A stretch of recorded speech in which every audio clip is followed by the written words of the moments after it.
ओम नमो भगवते वासुदेवाय नमः। नमस्कार दोस्तों, आपका हमारे YouTube चैनल धार्मिक कथाएं और कहानियाँ में स्वागत है। आज हम जानेंगे मोहिनी एकादशी की सही तिथि, महत्व, शुभ मुहूर्त और पूजा विधि के बारे में। वैशाख मास के शुक्ल पक्ष की एकादशी को मोहिनी एकादशी कहते हैं। इस दिन भगवान विष्णु के मोहिनी रूप की पूजा करने से भक्तों को उसकी विशेष कृपा प्राप्त होती है। मान्यता है कि मोहिनी एकादशी का व्रत रखने से इच्छाएं पूरी होती हैं और तरक्की मिलती हैं। आइए अब जानते हैं मोहिनी एकादशी कब है और पूजा का शुभ मुहूर्त कब है। मोहिनी एकादशी स्वयं भगवान विष्णु की प्रिय एकादशी तिथियों में से एक है। मोहिनी एकादशी व्रत 2025 गुरुवार 8 मई 2025 को रखा जाएगा। मोहिनी एकादशी साल की प्रमुख एकादशी तिथियों में से एक मानी जाती है। इस भगवान विष्णु की पूजा पूरे विधि विधान से करने और व्रत करने से आपको संपूर्ण फलों की प्राप्ति होती है। यह व्रत वैशाख मास के शुक्ल पक्ष की एकादशी तिथि को होता है और इसे भगवान विष्णु के मोहिनी अवतार से जोड़कर देखा जाता है। मान्यता है कि इस व्रत को पूर्ण संकल्प के साथ करने से आपकी सभी मनोकामनाएं पूर्ण होती हैं और सुख सौभाग्य में वृद्धि होती है। साथ ही आपको मोक्ष की प्राप्ति होती है। आइए अब जानते हैं मोहिनी एकादशी व्रत का महत्व, पूजा विधि और शुभ मुहूर्त। वैशाख महीने के शुक्ल पक्ष की एकादशी, जिसे मोहिनी एकादशी कहते हैं, 8 मई को मनाई जाएगी। यह एकादशी 7 मई को सुबह 10:19 पर शुरू होगी और 8 मई को दोपहर 12:29 पर ख़त्म होगी। उदया तिथि की मान्यता के अनुसार मोहिनी एकादशी का व्रत 8 मई को रखा जाएगा। आइए अब जानते हैं मोहिनी एकादशी का महत्व। शास्त्रों के अनुसार मोहिनी एकादशी का व्रत करने से व्यक्ति को जन्म जन्मांतर के पापों से मुक्ति मिलती है। यह व्रत आत्मशुद्धि, संयम और भक्ति का प्रतीक है। मोहिनी एकादशी का पुण्य फल इतना महान है कि यह अश्वमेध यज्ञ से भी अधिक फलदायी माना गया है। इस एकादशी का नाम मोहिनी इसीलिए पड़ा क्योंकि इसी दिन भगवान विष्णु ने समुद्र मंथन के समय मोहिनी रूप धारण करके देवताओं को अमृत प्रदान किया था। इस रूप में भगवान विष्णु ने मोह और माया पर विजय प्राप्त कराई थी। अतः यह व्रत हमें मोह माया से दूर रहकर आत्मा की शुद्धि की ओर ले जाता है। इस दिन व्रत रखने से घर में सुख, समृद्धि, वैभव, सौभाग्य और धन की वृद्धि होती है। जिन घरों में मोहिनी एकादशी का पूजन श्रद्धापूर्वक किया जाता है, वहाँ पर नकारात्मकता दूर होती है और सकारात्मकता ऊर्जा बनी रहती है। आइए अब जानते हैं मोहिनी एकादशी व्रत की पूजा विधि। व्रत करने वाले व्यक्ति को प्रातःकाल ब्रह्म मुहूर्त में उठकर स्नान करना चाहिए। शुद्ध वस्त्र धारण करके व्रत करने का संकल्प लें। भगवान विष्णु की प्रतिमा या चित्र को पीले वस्त्र अर्पित करें। चंदन, अक्षत, फूल, तुलसी दल, दीपक, धूप और नैवेद्य चढ़ाकर पूजन करें। व्रत के दिन मोहिनी एकादशी की कथा का श्रवण या पठन अवश्य करना चाहिए। इससे व्रत पूर्ण माना जाता है। दिन भर भगवान विष्णु का नाम का स्मरण, भजन, कीर्तन व उपवास करें। फलाहार की लिया जा सकता है। अन्न, चावल और दाल से परहेज करें। रात्रि में जागरण करना अत्यंत पुण्यकारी माना गया है। भगवान विष्णु का स्मरण करते हुए रात बिताएं। द्वादशी तिथि में सूर्य उदय के बाद तुलसी जल से स्नान कर व्रत पारण करें। योग्य ब्राह्मण को भोजन व दान देकर व्रत को पूर्ण करें।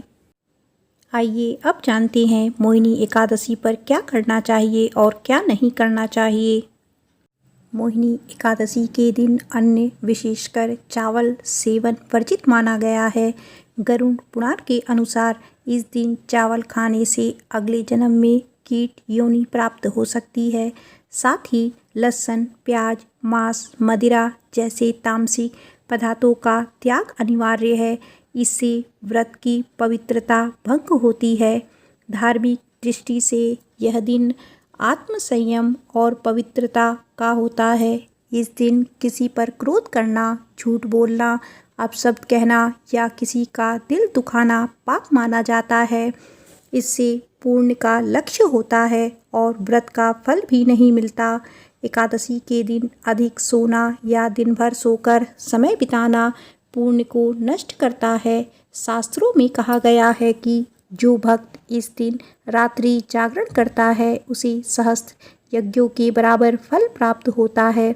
अतः दिन भर भजन कीर्तन में समय लगाएं। मोहिनी एकादशी जैसे पावन दिन पर किसी भी प्रकार की हिंसा जैसे मांसाहार, मछली पकड़ना, जानवरों को हानि पहुंचाना या पेड़ पौधों को नुकसान पहुंचाना वर्जित है। यह दिन करुणा, दया और संयम का प्रतीक है। धार्मिक कार्यों का प्रदर्शन या दिखावा करना निषिद्ध है।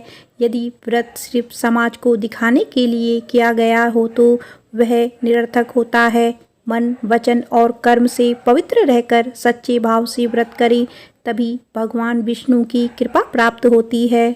एकादशी केवल उपवास का दिन नहीं, बल्कि यह आत्मशुद्धि, भक्ति भाव और संयम का पर्व है। इन बातों का ध्यान रखकर यदि व्रत किया जाए तो जीवन में सुख, शांति और मोक्ष की प्राप्ति निश्चित है। तो एक बार प्रेम से बोलिए श्री हरि विष्णु भगवान की जय, एकादशी माता की जय। आइए अब सुनते हैं मोहिनी एकादशी व्रत की संपूर्ण कथा। वैशाख शुक्ल पक्ष में आने वाली मोहिनी एकादशी के व्रत की कथा। इस कथा को सुनने मात्र से ही आपको मोहिनी एकादशी व्रत का आधा फल प्राप्त हो जाएगा। एक समय धर्मराज युधिष्ठिर ने श्री कृष्ण से पूछा कि हे तात, कृपया करके ऐसे व्रत के बारे में बताइए जिसे करने से मनुष्य को सभी मोह माया और पतन के मार्ग पर चलने से भी मुक्ति मिलती हो। इस व्रत की कथा क्या है, कृपया विस्तार पूर्वक सुनाइए। तब श्री कृष्ण बोले कि हे धर्मराज, ऐसे एक व्रत के बारे में मैं आपको बताता हूँ। गुरु वशिष्ठ के कहने पर इस व्रत का पालन श्री राम ने भी किया था। इसकी व्रत कथा को ध्यानपूर्वक सुनिए। एक समय की बात है, सरस्वती नदी के तट पर भद्रावती नाम का एक सुंदर नगर था। इस नगर में धूतिमान नामक राजा शासन करते थे। वहाँ सभी प्रकार के धन वैभव से संपन्न धनपाल नामक व्यवसायी भी रहते थे। धनपाल परम विष्णु भक्त और धर्मपरायण व्यक्ति थे। उन्होंने नगर में जरूरतमंद लोगों के लिए कई भोजनालय, कुएं, सरोवर, धर्मशालाएं आदि बनवाए थे। इसके साथ ही नित्य पूजा, दान पुण्य और सत्कर्म करना भी धर्मपाल के व्यवहार में था। धनपाल के 5 पुत्र थे, जिनका नाम था सुमना, सद्बुद्धि, मेधावी, सुकृति और धृष्टबुद्धि। चारों पुत्र धनपाल की तरह ही धार्मिक और सज्जन थे, परंतु सबसे छोटा और 5वां पुत्र धृष्टबुद्धि इसके ठीक उल्टा स्वभाव का था। वह दुराचार करता था, मदिरा और कई प्रकार के व्यसन में लिप्त रहता था। धीरे धीरे समय बीता और धृष्टबुद्धि कुसंगति में रहकर जुआ भी खेलने लगा। स्त्रियों के साथ व्याभिचारण और भोग विलास करने में उसे सुख मिलने लगा। वह हर दिन मांस मदिरा का सेवन करता और अपने पिता के धन को खर्च करता था। एक दिन धृष्टबुद्धि की इन्हीं आदतों से परेशान होकर धनपाल ने उसे घर से निकाल दिया। घर से निकाले जाने के बाद वह अपने पास के गहने कपड़े बेचकर गुजारा करने लगा। धीरे धीरे जब यह सामान भी खत्म हो गया तो उसके गलत आदतों वाले सभी स्वार्थी दोस्तों ने भी उसका साथ छोड़ दिया। अब धृष्टबुद्धि ने भूख प्यास से दुखी होकर नगर में चोरी करना शुरू कर दिया। एक बार वह चोरी करते हुए पकड़ा गया। उसे बंदी बनाकर सिपाहियों ने राजा द्युतिमान के सामने पेश किया। राजा ने उसे कारागार में रहने की सज़ा सुनाई।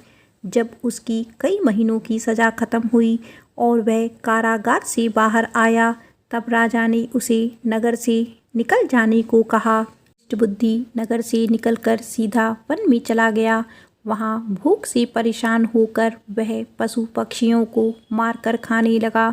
कुछ समय के बाद उसे खाने के लिए पशु पक्षी का मांस भी मिलना बंद हो गया। ऐसे में एक दिन खाने की तलाश में घूमता हुआ भूखा प्यासा से दुखी होकर दृष्टबुद्धि कौंडिन्य ऋषि के आश्रम में जा पहुंचा। वह बैसाख का माह था और ऋषि कौंडिन्य गंगा स्नान करके वापस आश्रम आ रहे थे। उनके भीगे वस्त्रों के जल के कुछ छींटे आश्रम के पास खड़ी दृष्टबुद्धि पर पड़ी।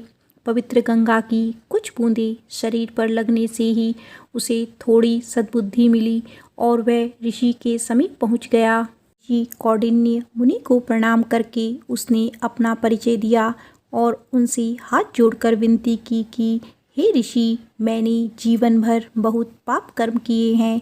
मुझे जो सज़ा मिली उससे भी मैं कुछ नहीं सीख पाया। अब मैं अपने पापों का प्रायश्चित करना चाहता हूँ। कृपया आप मुझे इन पाप कर्मों से छूटने का कोई उपाय बताइए। उसकी विनती सुनकर ऋषि कौंडिन्य ने कहा कि हे बालक, तुम बैसाख मास के शुक्ल पक्ष की मोहिनी एकादशी का व्रत रखो। इससे तुम्हारी सभी पाप नष्ट होंगे और तुम्हें भगवान विष्णु की कृपा प्राप्त होगी। यह सुनकर दृष्टबुद्धि संतुष्ट हुआ और विधि विधान से मोहिनी एकादशी का व्रत किया। इस व्रत के प्रभाव से दृष्टबुद्धि के सभी पाप नष्ट हुए और अंत में मृत्यु के पश्चात वह गरुड़ पर विराज होकर विष्णु लोक को प्राप्त हुआ। तो एक बार प्रेम से बोलिए श्री हरि विष्णु भगवान की जय।